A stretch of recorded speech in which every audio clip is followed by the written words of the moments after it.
Subscribe to our YouTube channel and press the bell icon to get the latest updates. The Lok Sabha is set to consider a bill to modify the list of scheduled castes in the state of Tamil Nadu. So in KYC this week, my first video is about how a caste or a tribe gets included in the scheduled castes or scheduled tribes list. Now, Article 341 of the Constitution allows the President to specify the castes, races or tribes or parts of or groups within these castes, races or tribes which shall be considered scheduled castes. The President is required to consult with the governor of the concerned state before issuing any such public notification, and Article 342 provides for the same procedure for notifying any tribes or tribal communities as scheduled tribes. Accordingly, the President had notified the SCs and STs in the Constitution Scheduled Castes Order 1950 and the Constitution Scheduled Tribes Order 1950. 6 presidential orders were issued between 1950 and 1978 for then specifying scheduled castes for various states and union territories, and these orders have since been amended several times to change the lists for different states. So when we talk about SC list or ST list, this is the list that we are referring to. Now, the procedure for amending these lists is also given under Articles 341 and 342. Basically, there needs to be a law passed by the Parliament, that is a central law, to include or exclude any caste or tribe from these orders. And this is the sort of law that is before the Lok Sabha now. The Constitution Scheduled Castes Order Amendment Bill 2021 intends to amend the Constitution Scheduled Castes Order 1950 to modify the list of scheduled castes in Tamil Nadu. It basically wants to group several castes together as Devendra Kulla Vellalar. As for the procedure, the central government had laid down the modalities for modifying SC and ST lists back in June 1999, and these have been amended only once in June 2002. So according to these modalities, the proposals for inclusion, exclusion or modification of orders by state governments or union territories have to be agreed to by the Registrar General of India and the National Commission for Scheduled Castes in case of scheduled castes, and the Registrar General of India and the National Commission for Scheduled Tribes in case of STs, that is scheduled tribes. The proposals that are not supported by the national commissions would be rejected by the Social Justice and Empowerment Ministry altogether. Now, there's another situation, of course. If the recommendations made by the state governments or the union territories are approved by the national commissions but not by the Registrar General of India, then the state governments or the union territories would be asked to review and further justify their proposals. Now, with these further changes, the proposals would be referred to the Registrar General again, and in case the Registrar General still does not agree, the central government would consider the proposals to be rejected. But once the recommendations are accepted and approved by all the authorities in picture, they would be processed in accordance with Articles 341 and 342 of the Constitution by bringing in a central law. So I'll be adding a link for the procedure in the description of this video for those interested in reading up more about it. Of course, once the central law is passed, the communities included in the SC and ST lists become eligible for various benefits like reservations. Now, the Supreme Court has decided to examine whether its 1992 verdict capping quota at 50% needs to be revisited. So in KYC Next, I tell you about the case in which the Supreme Court set this 50% limit and why it was now thinking of reconsidering it. Now, to understand the 1992 verdict, we'd have to go back to 1979 when the Mandal Commission was set up under Article 340 of the Constitution by the Janata Party government under Prime Minister Morarji Desai. In 1980, the Mandal Commission recommended that OBCs should be granted 27% reservation in government jobs, schools and colleges, in addition to the previously existing 22.5% reservation for SCs and STs.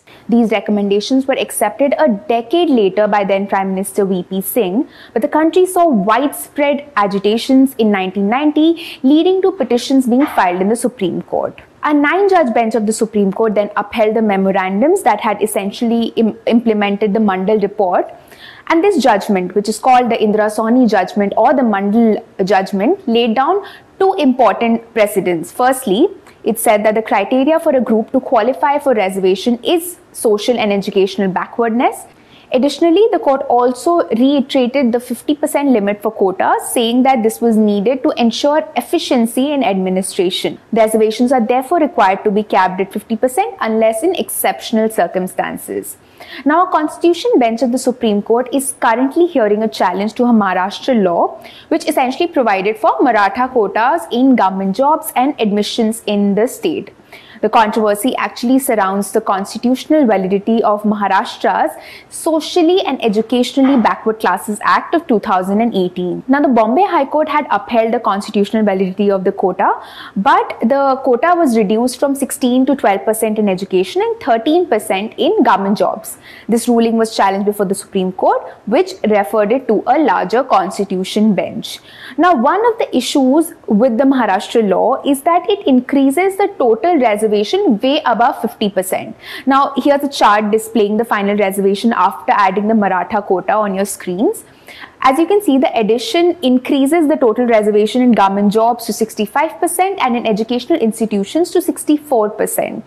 This has of course now been challenged, citing the Mandal judgment. I did make another KYC video exclusively on the Maratha quota, and I'll be putting a link for that video in the description for this video. So while hearing this case on the Maratha quota, the Supreme Court has now said that it will also look into whether this 50% limit itself needs to be scrapped or revisited in the context of, and I quote, the court said, in the context of changed social dynamics of the society and recent constitutional amendments. Of course, if the 5-judge bench of the Supreme Court does arrive at a conclusion that the 50% ceiling needs to be changed, then the issue will have to be referred to an 11-judge bench, because only a larger bench would be able to change a decision that was given previously by a 9-judge bench. After the Enforcement Directorate summoned former Jammu and Kashmir Chief Minister Mehbooba Mufti under the Prevention of Money Laundering Act, she has now challenged a provision of this law in the Delhi High Court. And for this, she has relied on Article 20 of the Constitution, and that's what we talk about next on KYC. Now, Article 20 of the Constitution basically provides for certain protections for those accused or convicted. And subclause 3 of Article 20 states, and I quote, "No person accused of any offence shall be compelled to be a witness against himself." So this is basically what we call the right against self-incrimination. In fact, it is this right that the Supreme Court cited in 2010 to rule that compelling a person to undergo narco-analysis, polygraph and brain mapping violates their constitutional rights under Article 23. The court distinguished between tests concerning physical privacy, such as fingerprints, and those concerning mental privacy. And in the same case, the court also held that this protection applies not only during the trial, but also at the stage of investigation. In another landmark judgment back in 1978, the Supreme Court also interpreted this right and ruled that an accused does have a right to keep his mouth shut and not answer any questions if the questions were likely to point to his guilt. But an 11-judge bench of the Supreme Court in 1961 held that courts can still direct an accused to provide his handwriting samples, fingerprints, thumbprints, palm prints, footprints or signatures without violating Article 20, subclause 3. Now, these safeguards can also be seen in other provisions of criminal law. So, for example, sections 25 and 27 of the Evidence Act render confessions made to police officers of no value. Basically, they're inadmissible as evidence. Then we also have section 161 subclause 2 of the Code of Criminal Procedure, that is CRPC, which allows anybody being examined by the police to not answer any question that might expose him to a criminal charge or a penalty. So basically, this also gives people a right to remain silent. Now, Mufti has essentially questioned the constitutional validity of Section 50 of the Prevention of Money Laundering Act. Section 50 empowers authority, that is in this case officers of the Enforcement Directorate, to summon any person to give evidence or to produce any records. And all people who are summoned like this are bound to answer the questions that are put to them and to produce the documents as required by the ED officers. If they don't do this, they can be penalized under the law. So Mufti calls these statements compelled statements because whoever is summoned is bound to respond. Now, Section 66 of PMLA also requires that any information received by ED under Section 50 as well can be shared with other agencies also. So, Mufti essentially alleges that such compelled statements may be used for offences under other laws other than PMLA, essentially eroding the protection against self-incrimination that is a part of most other laws. So, Mufti herself had also actually received summons under Section 50 of the PMLA by the ED earlier this month. It had asked Mufti to personally appear at the ED headquarters in Delhi on 15th March without specifying the case for which she was being investigated or without even specifying if she was being summoned as an accused or a witness. This is Apurva Mandhani for The Print. For more such videos, do subscribe to our YouTube channel and follow us on Twitter, Instagram and Facebook.